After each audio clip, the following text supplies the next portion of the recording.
Bonjour à toutes et à tous, et ravi de vous retrouver.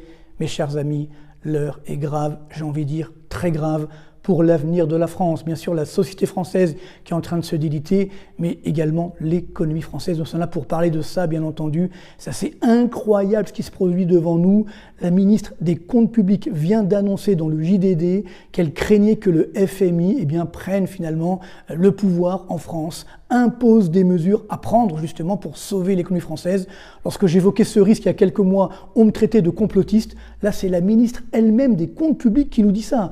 Parallèlement, le ministre de l'économie vient de nous annoncer qu'on pourrait atteindre 100 milliards d'euros par an de charges d'intérêt de la dette. Là aussi, lorsque j'annonçais ceci ici même, il y a quelques semaines, quelques mois, on me prenait, je dirais, pour un fou. J'ai envie de dire, on me disait, mais non, c'est pas possible, vous êtes complotiste. En fait, c'est ça le problème. Dès qu'on dit la vérité, on est complotiste. Mais le problème, c'est que maintenant, justement, les ministres eux-mêmes l'annoncent, annoncent cette vérité parce que nous sommes, ça y est, face au mur de cette réalité.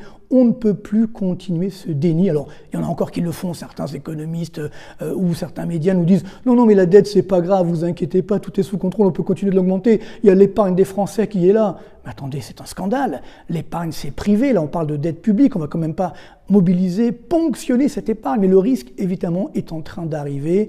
On vient également d'avoir les faillites d'entreprises, chiffres de la Banque de France, qui atteignent un nouveau sommet historique. Chaque mois, on se dit, bon, ça va se calmer. Et maintenant, chaque mois, on atteint un nouveau record historique. C'est assez incroyable. Donc, le chômage, bien sûr, va augmenter. On parlera également de la croissance, les perspectives de croissance en France et dans le monde. La France est toujours la lanterne rouge de l'économie mondiale avec l'Allemagne et puis également avec nos amis canadiens. On les remercie d'ailleurs, mais enfin bon, on aimerait plutôt être sur un autre bateau.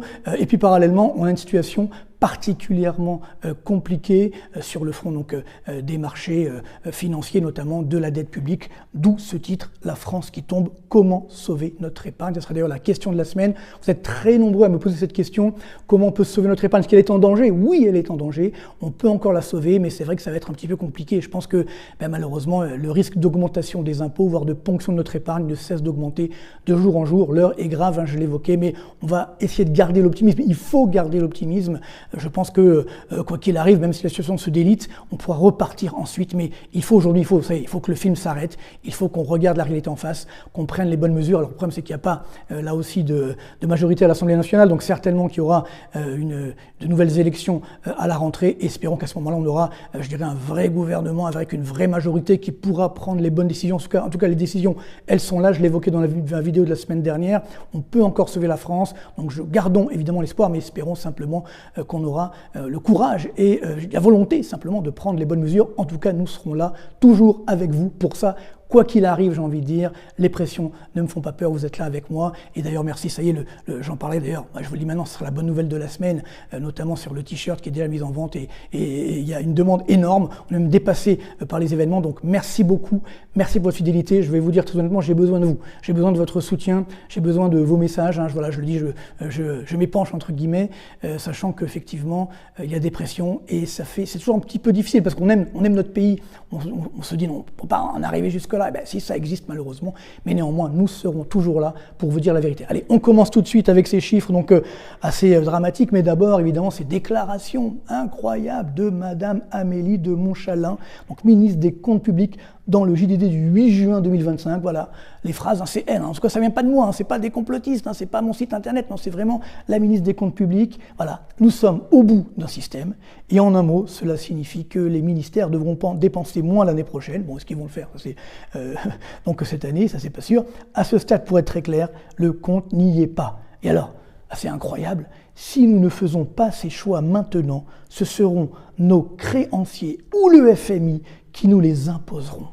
Vous vous rendez compte, cette phrase elle est quand même incroyable. Donc si, j'ai envie de dire, il n'y a pas fumée sans feu.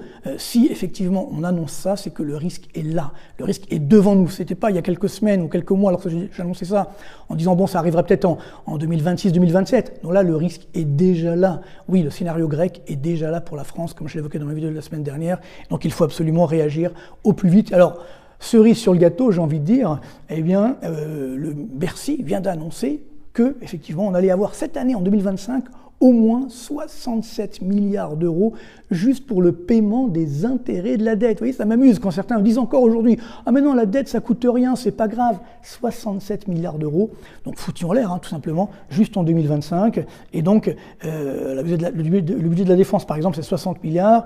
L'éducation nationale, c'est 88 milliards. Vous voyez que bon, on est largement donc, au-dessus de la défense. Bientôt, on va dépasser le budget de l'éducation nationale, parce que justement, Éric Lombard lui-même, le ministre de l'économie, vient d'évoquer qu'on pourrait atteindre 100 milliards d'euros de charges d'intérêt de la dette à court terme. Alors à court terme, c'est quoi? C'est cette année, c'est l'année prochaine. C'est assez incroyable. Et donc je vous ai fait ce petit tableau justement entre les annonces des différents gouvernements sur le coût de la dette chaque année. Et puis le résultat effectif. Vous voyez, par exemple, en 2022, on a annoncé 38 milliards de coûts. Ça a été quasiment 51 milliards de coûts, donc de charges d'intérêt de la dette. En 2023, 50 milliards, bon là ça va encore, 52,8.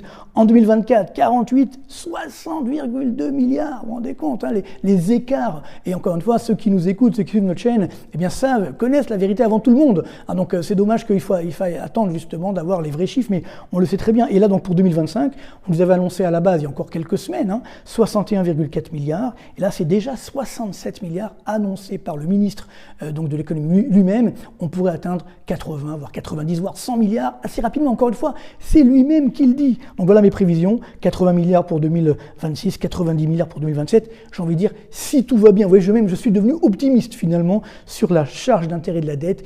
Et regardez, quand on fait un graphique sur longue période avec la charge d'intérêt de la dette, on le voit ici, ça coûtait 40, 50 milliards maximum. Après, ça a baissé évidemment quand les taux d'intérêt ont baissé artificiellement à cause, bien sûr, de la planche à billets pendant le coronavirus. C'était bien sûr artificiel.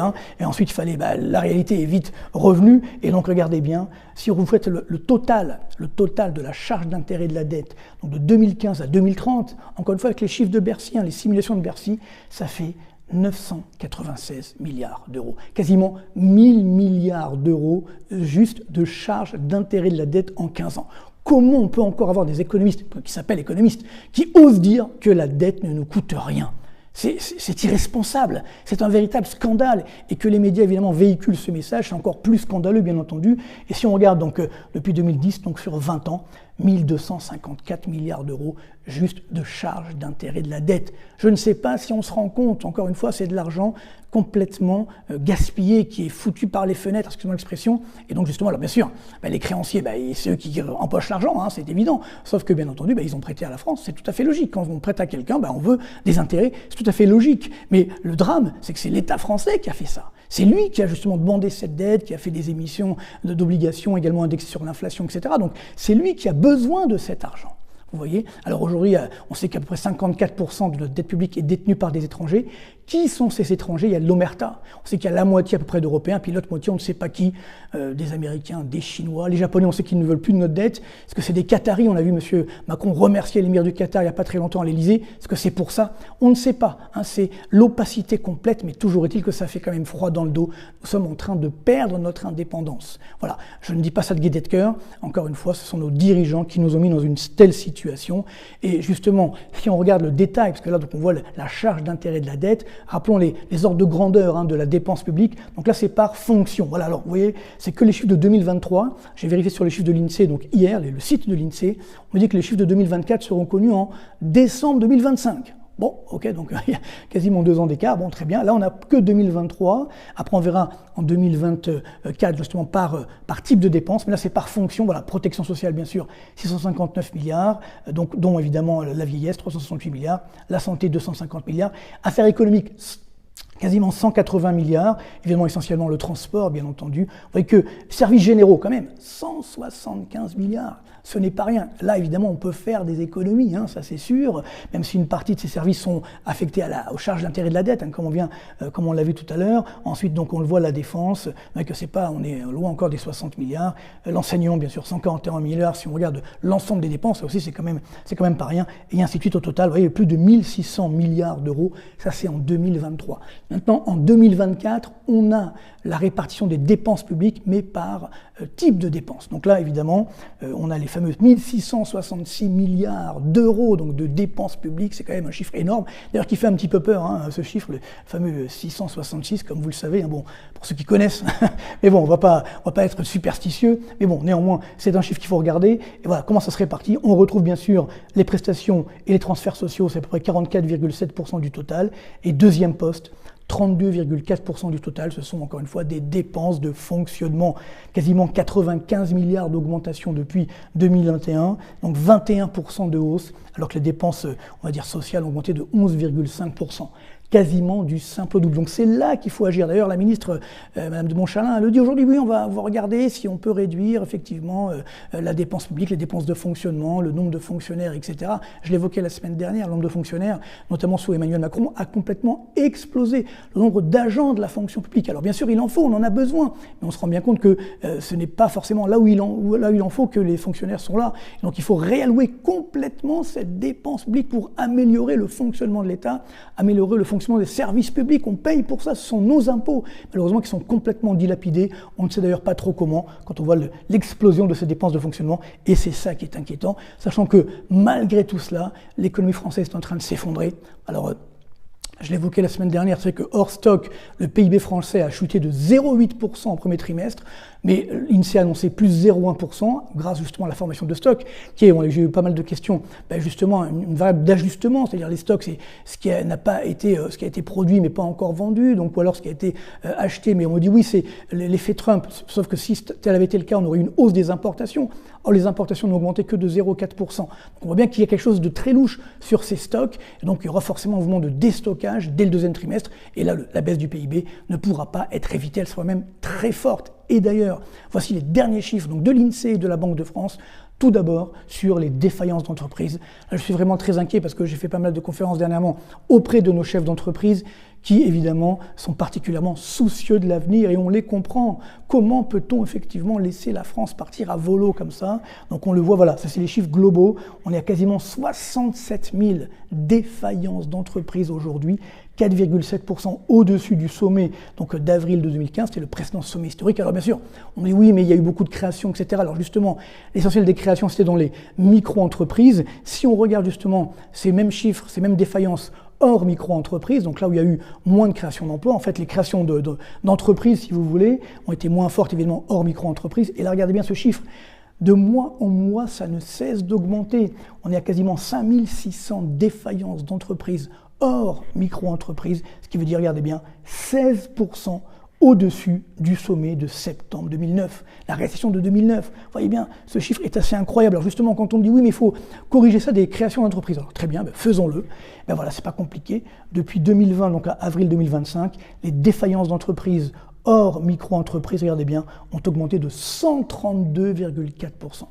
Alors que sur la même période, eh bien, le nombre d'entreprises a augmenté de 25%. Il y a eu 25% de création d'entreprises donc supplémentaires, 132% d'augmentation des défaillances. Donc même si on corrige des créations d'entreprises, on voit que ce chiffre est dramatique et calamiteux. Et donc lorsque les entreprises font faillite, ensuite évidemment, il y a des licenciements. Donc il y a un chômage qui augmente. Je l'évoquais la semaine dernière, le chômage pourrait atteindre 10% dans les prochains mois, d'ici la fin 2025. De catégorie A, évidemment, on est déjà à 16,5%, toutes catégories confondues, ça veut dire qu'on pourrait être à 18, voire 20%, toutes catégories confondues. Voilà où malheureusement en est la France aujourd'hui, et c'est évidemment particulièrement dramatique. Autre drame, et non des moindres, l'activité industrielle. Les chiffres de l'INSEE viennent de sortir sur la production industrielle du mois d'avril 2025, et c'est une catastrophe. C'est vrai qu'il y a encore quelques semaines, notre président nous disait « Ah ben non, mais tout va bien, ça y est, on a réindustrialisé la France ». C'est évidemment du marketing, quand on voit les chiffres, c'est complètement différent. Alors attention, âme sensible, je préfère vous prévenir à l'avance, c'est des graphiques un peu difficiles à supporter. On commence donc par l'activité industrielle française. Encore une fois, je n'invente rien, ce sont les chiffres de l'INSEE, voilà, au mois d'avril, moins 1,4%, et en glissement annuel, c'est-à-dire donc d'avril 2024 à avril 2025, voilà, moins 2,1%, voilà le chiffre. Vous voyez, on n'a quasiment jamais vu ça, un petit peu début 2024. Bien sûr, pendant le Corona, mais là, ça ne compte pas. Si on remonte ensuite, il faut remonter donc à décembre 2014 pour trouver une activité industrielle aussi mauvaise en glissement annuel. Vous vous rendez compte? On nous dit non, ça y est, on n'a réindustrialisé. Mais encore une fois, bien sûr qu'il faut réindustrialiser, mais ça reste du marketing. Pour y arriver, il faut prendre des mesures. Il faut réduire la pression fiscale, réduire les charges qui pèsent sur les salaires, réduire les pressions et les tracasseries administratives, générer de la croissance, voyez, fluidifier notre économie. Évidemment, on a fait exactement l'inverse. Donc, comment voulez-vous que l'industrie reparte? En plus, il y a des pénuries de main-d'œuvre dans l'industrie là aussi. C'était, rappelez-vous, une erreur stratégique dans les années 90 où nos dirigeants avaient dit oui, on veut une économie française sans usine. Voilà, on paye aujourd'hui tout ça. Bien sûr qu'il faut réindustrialiser, mais encore une fois, il faut prendre les bonnes mesures, ce que malheureusement nos dirigeants ne font pas. Et regardez, maintenant, c'est encore pire. Si vous regardez aujourd'hui, encore une fois, chiffre de l'INSEE, le niveau de la production industrielle française, voilà, c'est la courbe rouge ici, eh bien, tenez-vous bien, nous sommes 24% en deçà du niveau de janvier 2008. Rendez-vous compte, le niveau de la production industrielle française aujourd'hui, 24% en deçà du niveau de janvier 2008. Donc, où est la réindustrialisation? C'est une arnaque, c'est du marketing, mais ce n'est pas la réalité. Regardez bien, si on regarde sur longue période, eh bien, alors bien sûr, on a déjà vu ça, par exemple, pendant le coronavirus, mais néanmoins, ce niveau d'activité dont la production industrielle est équivalent à celui que nous avions, regardez bien, c'est au début du graphique, en 1997. Voilà, l'activité industrielle, la production industrielle aujourd'hui en France est équivalente à celle que nous avions en 1997. Et on nous dit que tout va bien dans le meilleur des mondes. Ce n'est pas sérieux, comme je n'arrête pas de le dire. Et bien sûr, j'ai envie de dire, là aussi, ça n'arrange pas la situation. On vient d'avoir aussi les chiffres donc, du ministère des Finances sur le déficit commercial. C'est reparti à la hausse. Regardez bien, sur un mois, on a 8 milliards d'euros de déficit commercial et sur 12 mois, quasiment 81 milliards d'euros de déficit commercial. Alors bien sûr, ce n'est pas les niveaux qu'on avait en 2022-2023. À l'époque, il y avait la crise énergétique, donc ça creuse évidemment notre déficit extérieur à cause de l'énergie, mais on voit bien qu'aujourd'hui, ça reste des niveaux particulièrement très élevés, parmi les plus élevés si on enlève cette période liée à la facture énergétique. Et d'ailleurs, je vous ai fait un petit calcul. Regardons maintenant, au cours donc, des 12 derniers mois, dans quel domaine on a encore des excédents commerciaux. Il n'y en a pas beaucoup. D'abord, on va voir les déficits. Alors les déficits, le plus gros déficit, bien sûr, c'est l'industrie manufacturière. Vous voyez encore, on nous dit oui, tout va bien. Quasiment 63 milliards d'euros de déficit commercial, encore une fois, sur l'industrie manufacturière. Alors évidemment, sur les hydrocarbures, bon, ça on peut le comprendre, 47,5 milliards d'euros, bah oui, on n'a pas de pétrole, comme vous le savez, mais bon, on a des idées. Enfin, on en a eu pendant quelques années, mais maintenant on en a de moins en moins, malheureusement. Là, c'est plus embêtant. Équipement, donc mécanique, électrique, électronique, informatique, là où normalement on devrait gagner des parts de marché, quasiment 38 milliards de déficit. Autre drame, l'automobile. On dit, il y a encore quelques années, exportateur net. Eh bien là, moins 17 milliards quasiment de déficit commercial. Si on regarde équipement électrique des ménages, là aussi, moins 9,2. Alors regardez ça aussi. Donc équipement agricole, moins 7,7. Si on regarde le bois, papier, carton, là aussi, on était excédentaire quelques années, 6,1%, 6,1 milliards de déficit. Le textile, l'économie malheureusement qui souffre énormément. Je l'ai vu justement pour produire le t-shirt. On est à 5,8 milliards de déficit. Et regardez bien. Même l'agriculture, qui était en excédent il y a encore quelques années, là c'est l'agriculture, donc les produits bruts, on est en déficit de 1,1 milliard. C'est pas un scandale. Ben oui, à force d'avoir voulu sacrifier notre agriculture, voilà ce que nous payons aujourd'hui. Merci là aussi les pouvoirs publics qui ont sacrifié l'agriculture française, et voilà ce que nous payons aujourd'hui. Alors bon, comme il faut un peu d'optimisme, où est-ce que nous avons encore des excédents? Heureusement, il y a quelques secteurs où nous avons des excédents commerciaux. Et évidemment, notamment, bien sûr, ça c'est l'Airbus, l'aéronautique et spatiale, quasiment 30 milliards d'euros d'excédent commercial, bravo. Produits chimiques, parfums et cosmétiques, merci le luxe, 20 milliards d'euros d'excédent. Matériel militaire, bon, est-ce qu'on peut dire merci la guerre? Je pense pas, mais bon, toujours est-il que 5,7 milliards d'excédent, ça aurait pu être plus d'ailleurs. D'ailleurs, on se demande où.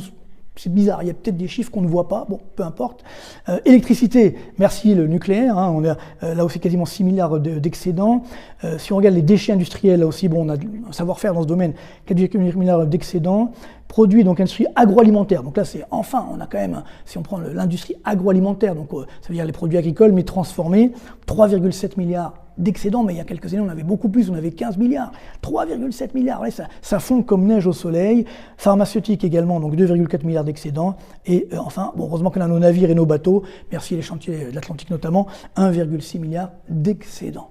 Voilà. Donc vous voyez que par rapport au déficit, ça ne suffit pas, bien entendu. Donc voilà pourquoi nous sommes autant déficitaires. Alors comme on l'a vu la semaine dernière, l'Italie est en excédent commercial d'un point de vue structurel depuis 15 ans. Et donc ce qui veut bien dire que quand on veut, on peut, mais il faut faire des choix, il faut favoriser nos entreprises, il faut réduire la pression fiscale, réduire la pression réglementaire, réduire les dépenses publiques qui ne servent à rien. Celles qui servent, on les garde, mais celles qui ne servent à rien, il faut les supprimer tout simplement. Ça, on ne sait pas faire, bien entendu, d'où le fait que l'économie française se délite et elle n'est plus du tout compétitive. Alors maintenant, attention, on va maintenant le solde commercial par zone et pays. Alors là aussi, ça va vous surprendre parce que c'est pas compliqué, on est en déficit quasiment avec tout le monde. Alors d'abord, l'OCDE, donc les pays développés, 21 milliards d'euros donc de déficit. L'Union européenne, intéressant, parce qu'on dit souvent, oui, l'Union européenne, bon, ça booste notre commerce. Oui, c'est vrai, mais on est quand même sur un déficit de 31 milliards d'euros de déficit, donc avec l'Union européenne. Même la zone euro, 23,4 milliards de déficit. Il y a un problème quand même. Vous voyez, là, en plus, il n'y a pas de problème de taux de change, non, 23 milliards de déficit. Donc là aussi, on est quand même largement sous-compétitif. L'Afrique, quasiment 7 milliards de déficit. Les Amériques au sens large, les deux continents, donc nord, sud et centre d'ailleurs, les 3,7 milliards de déficit. Les États-Unis, alors qu'on avait un excédent il y a encore quelques trimestres, là 5,4 milliards, je rappelle que ça c'est les chiffres sur 12 mois, donc sur un an. Enfin, merci nos amis canadiens, heureusement que vous êtes là. On a un tout petit excédent de 200 millions avec vous, merci, c'est mieux que rien. Pareil pour l'Amérique du Sud, 400 millions d'excédents, c'est sympathique. On a également le Proche et le Moyen-Orient, 4,9 milliards, très bien. Et puis après, alors là, évidemment, l'Asie, 59 milliards de déficit. Et la Chine, oula, 48,5 milliards d'euros de déficit. Vous voyez, beaucoup plus que l'OCDE, etc. Donc là, oui, c'est tout le problème. Il y a beaucoup de produits qu'on ne fait plus du tout en France. Et si on les fait encore, ils sont tellement moins chers en Chine qu'évidemment, il y a un écart et beaucoup de consommateurs ne peuvent pas faire autrement parce qu'ils n'ont pas justement de pouvoir d'achat. Et c'est là le drame. Si on regarde les autres pays, 16,4 milliards, voilà, de déficit. Voilà, c'est triste. Voilà la situation exacte de la balance commerciale française, qui montre bien le déclassement de la France. Encore une fois, je ne dis pas ça de gaieté de cœur, mais ça montre bien qu'on a laissé faire. Et comment encore on peut avoir des économistes ou des dirigeants politiques qui nous disent « tout va bien, tout est sous contrôle ». Ce n'est pas le cas. La France est en train malheureusement de s'effondrer. Alors fort heureusement et par miracle, j'ai envie de dire, on n'a toujours pas dégradé la note de la France. Les agences de notation ne veulent pas. On a vu Fitch nous dire oui mais bon, normalement notre modèle nous dit qu'il faut dégrader mais on ne veut pas le faire. Moody's a dit non, je ne veux pas mettre une note à la France, non, c'est pas ma compétence. C'est incroyable. Standard & Poor's dit on va attendre parce que c'est peut-être pas le bon moment, etc. Bon, ce n'est pas sérieux encore une fois, mais toujours est-il que grâce à cela, ça permet de maintenir les taux d'intérêt sur des niveaux pas trop élevés. Mais néanmoins, regardez bien le taux d'intérêt à 10 ans de la dette publique française, on est toujours autour des 3,2%, donc ça reste quand même élevé, on n'est plus à zéro, d'où le coût, la charge d'intérêt de la dette qui augmente de plus en plus. Alors ce qui est intéressant, c'est que ces taux d'intérêt se maintiennent sur des niveaux élevés, malgré la baisse des taux d'intérêt de la BCE, parce que c'est la nouvelle de la semaine dernière, la BCE, la Banque Centrale Européenne, a encore baissé son taux réfi. Donc ça fait donc autour, il y a eu 8 baisses depuis juin 2024, c'est beaucoup quand même. Là on est à 2,15%, donc on pourrait dire c'est formidable, tout va bien. C'est vrai que l'inflation a un petit peu baissé, on voit bien donc cette force de baisse de l'intérêt de la Banque Centrale Européenne. L'inflation est autour des 2%, mais ça pourrait remonter au niveau de la zone euro. Mais malgré cela, les taux d'intérêt de la dette publique restent élevés. On a vu la France, mais également en Allemagne. Regardez bien. Vous voyez, la baisse des taux d'intérêt de la BCE, c'est la courbe bleue. Par contre, les taux d'intérêt allemands restent autour des 2,5%. Bon, c'est moins que chez nous en France. C'est normal, l'Allemagne est toujours triple A. Mais comme l'Allemagne va commencer à augmenter sa dette publique, évidemment, ça aussi, ça va générer une augmentation des taux d'intérêt. Et puis nous, comme les investisseurs ont préféré acheter du triple A que du double A, comme la France, voire du simple A bientôt, et à ce moment-là, ça va nous priver d'une partie de nos financements, et donc les taux d'intérêt vont encore plus augmenter. Donc ça veut me dire que la BCE a été incapable d'inverser la tendance. Les taux d'intérêt des obligations ont continué d'augmenter. Alors en plus, la baisse des taux d'intérêt de la BCE n'a pas eu d'impact sur l'activité économique. Là aussi, on a eu les chiffres des directeurs d'achat au niveau mondial la semaine dernière pour le mois de mai. Voilà, la zone euro, c'est la courbe rouge ici. On est autour quasiment à 50,2 exactement. Donc on est effectivement en stagnation de l'activité. Là, c'est la croissance, donc la courbe bleue. Elle va revenir bien sûr vers un niveau de stagnation économique. Voilà la situation effective de l'économie de la zone euro. Malgré la baisse des taux d'intérêt de la BCE, le mal est fait. On a une économie qui est exsangue. alors certains pays s'en sortent, on verra tout à l'heure notamment l'Italie, mais néanmoins ça ne suffit pas, ou encore l'Irlande, ça ne suffit pas, et donc on voit bien que les grandes économies de la zone euro, notamment la France, l'Allemagne bien entendu, sont en train de souffrir énormément, et donc stagnation économique. Alors justement, si on regarde les indicateurs des directeurs d'achat, on va faire notre petit bilan mensuel, donc sur le mois de mai, là on a eu tous les chiffres pour l'ensemble des pays. Alors on va commencer par le bas, parce qu'évidemment c'est là où nous sommes, nous les Français, et donc vous connaissez l'enquête, il y a la barre à 50, au-dessus c'est la croissance, en deçà, c'est la baisse de l'activité, voilà, c'est pas compliqué. Donc, merci à nos amis canadiens, donc c'est un peu moins grave qu'au mois d'avril, mais c'est toujours en récession. Ensuite, on a l'Allemagne qui repasse donc, derrière nous, donc la récession revient au galop, alors qu'il y avait une petite accalmie, donc pendant quelques mois, on était en stagnation, là, ça y est, on repart en récession. Le Brésil également, récession de nouveau, M. Lula devrait s'inquiéter de ce qui se passe au Brésil, malheureusement, et il n'y arrive pas, donc ça montre bien qu'il y a un problème, là aussi, de confiance. Et évidemment, on arrive à la France, 49,3, donc on est bien toujours là aussi sur une récession donc en France. Et alors ça c'est la surprise, mauvaise surprise j'ai envie de dire au niveau mondial, c'est la Chine. Vous voyez la Chine qui est repassée sous la barre des 50. C'est vrai qu'au premier trimestre on avait eu donc les anticipations des droits de douane, donc beaucoup notamment d'entreprises américaines avaient acheté des produits chinois, mais également chez nous en Europe. Donc grâce à cela, ça avait boosté un petit peu l'activité en Chine. Mais là, en avril et au mois de mai, vous voyez en avril ça avait déjà baissé, mais là au mois de mai, on passe même sous la barre des 50. Donc en recul de l'activité, indicateur composite, ça veut dire industrie et services. Donc la Chine, évidemment, est en train de souffrir. Donc il faut faire attention, même si elle fait encore des excédents commerciaux, mais néanmoins la Chine est vraiment en train de souffrir aujourd'hui, comme quoi, vous voyez, les mesures de Trump, finalement, commencent à avoir des impacts, donc notamment sur la Chine. Alors, elle ne va pas s'effondrer parce qu'elle a de quoi résister, mais néanmoins, vous voyez qu'il fallait peut-être s'en prendre un petit peu, justement, à leur hégémonie d'un point de vue commercial. On a donc la zone euro et le Japon, vous voyez, là aussi en stagnation économique. Si après on va, donc, ce que j'appelle le ventre mou, donc au milieu, on a au niveau mondial, vous voyez, 51,2, c'est un petit peu mieux qu'au mois d'avril, mais notamment grâce, on verra tout à l'heure, aux États-Unis, mais ça reste néanmoins toujours très mou. Le Royaume-Uni également sort de la zone de récession, bon, mais il est toujours quasiment en stagnation. Après, évidemment, donc la Russie repasse en zone de croissance, alors qu'elle était en zone de récession en avril. L'Espagne, alors là, ça chute fortement. L'Espagne, attention également, à force de vouloir augmenter les impôts et d'augmenter n'importe comment les dépenses publiques, c'est pas forcément ce qu'il faut faire. Et Singapour, ça ralentit également. Singapour, c'est un indicateur justement avancé pour l'ensemble de la croissance mondiale, parce que, évidemment, c'est une plaque tournante d'une grande partie du commerce mondial. Donc là aussi, c'est assez inquiétant. Si je regarde l'indicateur donc monde maintenant par rapport à la corrélation avec le PIB, on voit bien que, vous voyez, là, on est autour des 2,5% de croissance mondiale pour 2025, exactement la prévision qu'on fait déjà depuis plusieurs mois. Donc elle se confirme au regard des indicateurs des directeurs d'achat.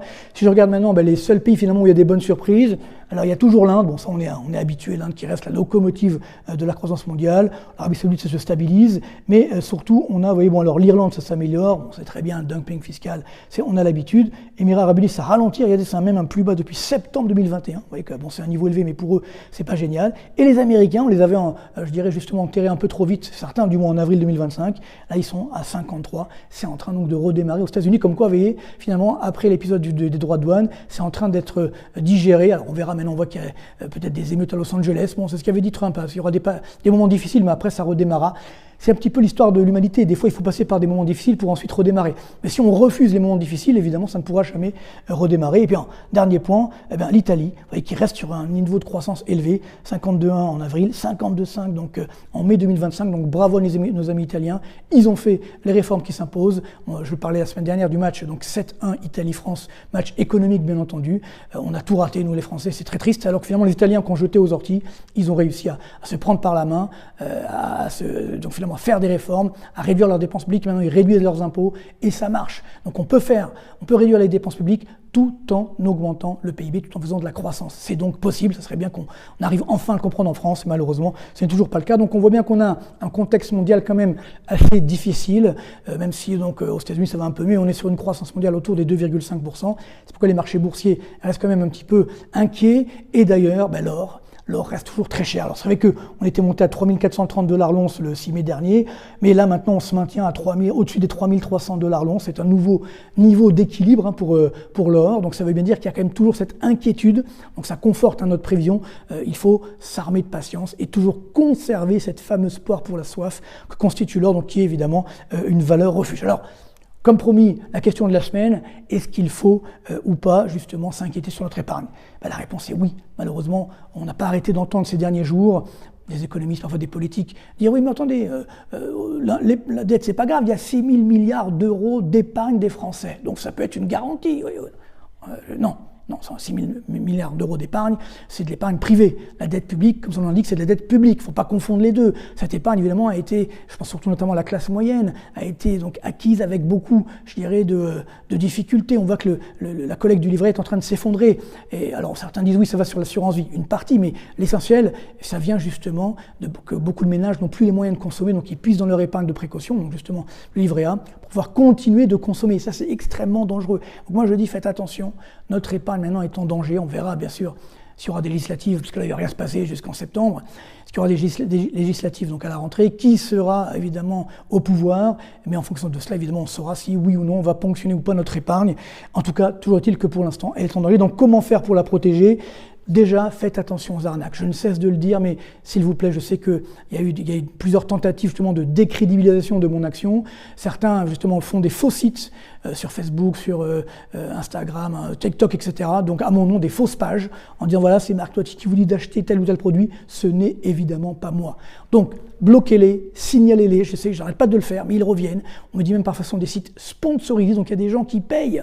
Donc pour maintenir ces sites en l'état, pour essayer de nous faire du tort, parce qu'on veut me faire du tort à moi, c'est bien sûr à vous, à nous tous, qui voulons donc porter la vérité économique. Donc faire extrêmement attention à toutes ces arnaques. Dites non. Voilà. Regardez là aussi bien choisir votre banque. Il y en a beaucoup, y compris d'ailleurs sur Internet. Là aussi, on peut avoir des bonnes banques sur Internet maintenant. En ce qui concerne les compagnies d'investissement, regardez bien sur le site de l'AMF-France.org si ce sont des vraies compagnies d'investissement. Si elles ne sont pas sur cette liste, la liste blanche, eh ben, laissez tomber. Il y a d'ailleurs une liste noire pour montrer qu'il y a des arnaques. Là aussi, on peut les lister, mais évidemment, l'AMF ne fait pas lister tout, donc soyez quand même extrêmement prudents. Bien sûr, on garde l'apport pour la soif, je viens de l'évoquer, notamment sur les métaux précieux. Le plan d'épargne retraite, parce qu'évidemment, notre retraite, elle est là aussi très menacée, donc il faut se constituer nous-mêmes notre retraite, et pourquoi pas, bien sûr, ouvrir un compte à l'étranger, bien entendu, le déclarer au fisc, mais tout simplement, c'est important. On ne sait jamais, mettre un petit peu, on ne va pas mettre tout, évidemment, mais on ne sait jamais, c'est une poire pour la soif. C'est vrai qu'aujourd'hui, nos amis suisses sont très regardants. Maintenant, c'est quasiment 1 million d'euros pour pouvoir ouvrir un compte en Suisse si on n'est pas suisse. Alors, il y a le Luxembourg, etc. Il y a des comptes sur Internet. J'en parlerai bientôt. Je vous ai promis une vidéo, mais elle est tellement explosive que je la mettrai, je pense, sur mon site, marctoiti.com, parce que sinon, ça risque de faire quelques problèmes. Donc, mais pas tout de suite. Je réserve ça parce que déjà, comme on me pose certains problèmes, j'ai pas envie que ça s'aggrave, ce que je veux dire. Donc, mais c'est promis, je le ferai. Ne vous inquiétez pas, je tiens toujours mes promesses. Alors donc, au niveau de l'investissement, que faut-il faire ? On l'a compris sur les marchés boursiers, ça va rester extrêmement volatile, donc restez quand même prudents. Les dettes publiques, surtout pas d'obligations d'État, en particulier l'État français, parce que les taux d'intérêt vont augmenter, donc le cours des obligations va évidemment baisser. On garde un peu de cash, on ne sait jamais. Le dollar qui a bien baissé, ça va bien sûr dépendre de Trump, mais comme on voit qu'aux États-Unis, finalement, c'est en train de s'améliorer. On verra ce qui se passe à Los Angeles, mais ça sera temporaire. Donc il faudra revenir sur le dollar, également sur le franc suisse, qui restera une valeur refuge. L'immobilier français, c'est toujours très douloureux, donc soyons quand même prudents. Ça remontera évidemment plutôt en 2026. Sur le long terme, pourquoi pas, mais à court terme, je pense qu'il y aura encore des baisses de prix, donc encore des affaires à réaliser. Pour évidemment l'or, on conserve, même on peut en acheter encore un petit peu quand ça baisse, voire sous les 3300 $ l'once, comme on l'a fait il y a quelques semaines. Donc ça restera bien sûr cette valeur refuge. Le Bitcoin et les crypto-monnaies, pourquoi pas, mais ça reste extrêmement volatile. Donc là aussi, je ne suis pas compétent en la matière, donc je vais pas inventer. Je pense qu'il faut être honnête de ce point de vue-là, mais ça restera quand même les montagnes russes, pourquoi pas sur le long terme, mais ça restera quand même un placement donc à rendement élevé, donc à risque élevé. N'oubliez jamais le couple rendement-risque, et bien sûr, carpe diem, parce qu'on va nous taxer encore notre épargne, ne nous l'aurons pas. Donc tout ce qui est pris n'est plus à prendre. Donc on peut évidemment continuer de consommer, du moins si on le peut, pour éviter justement de se faire taxer notre épargne. Allez, je termine maintenant avec la bonne nouvelle de la semaine. Voilà, ça y est, c'est disponible sur le site marctoiti.com. Il y a des petits délais, je suis désolé d'attendre, normalement c'est une semaine, mais bon, comme on est en train de mettre en place la logistique, voilà, donc ne m'envoyez pas, ça prend un petit peu de temps, mais vous aurez évidemment vos t-shirts, et je vais d'ailleurs les distribuer dans mes conférences. Là, je suis en ce moment à l'étranger, mais je les mettrai bientôt, y compris sur les chaînes de télé en France, pour justement France, ce n'est pas sérieux. Il faut arrêter je dirais, nous prendre pour des imbéciles, excusez-moi l'expression. Les Français veulent comprendre l'économie, commencent à la comprendre, on ne peut plus les arnaquer. Voilà, et notamment sur notre chaîne, parce que nous sommes là pour dire la vérité. Donc encore merci pour l'utilité, merci pour ce t-shirt. Je ne m'attendais pas vraiment, ça commence très très bien, donc continuez là aussi à l'acheter si vous le souhaitez, à le faire cadeau également, c'est de la bonne qualité, c'est imprimé en France, donc voilà, et on pourra en parler autour de nous pour nous dire, voilà, la France ce n'est pas sérieux, nos dirigeants ne sont pas sérieux depuis des années, il faut qu'ils arrêtent. Il faut peut-être même changer de dirigeant bientôt, on ne sait pas, on verra bien. Toujours est-il que nous devons sauver la France, et ce n'est pas comme nos dirigeants le font aujourd'hui qu'on y arrivera. Nous pouvons encore sauver la France, mais pour ce faire, il faut avoir la volonté et le courage de le faire. Et si nous le ferons certainement d'ailleurs un jour, ce sera grâce à vous. Donc merci encore pour votre soutien, pour vos pouces vers le haut, pour vos likes, mais continuez, c'est vraiment formidable. Pour vos abonnements, faites abonner autour de vous, pouvez vous abonner premium également, comme ça vous recevrez les slides par mail, là aussi en m'envoyant un mail sur marctoitier.com, et nous serons toujours là, je serai toujours là avec vous pour vous aider à mieux comprendre l'économie. Merci également pour vos messages, ça me fait toujours chaud au cœur et je vous le dis, je les lis, tous ça me prend du temps mais c'est pas grave, j'y tiens pour justement y répondre et rester avec vous. Merci encore pour tout, portez-vous bien, bonne continuation. Et à très bientôt.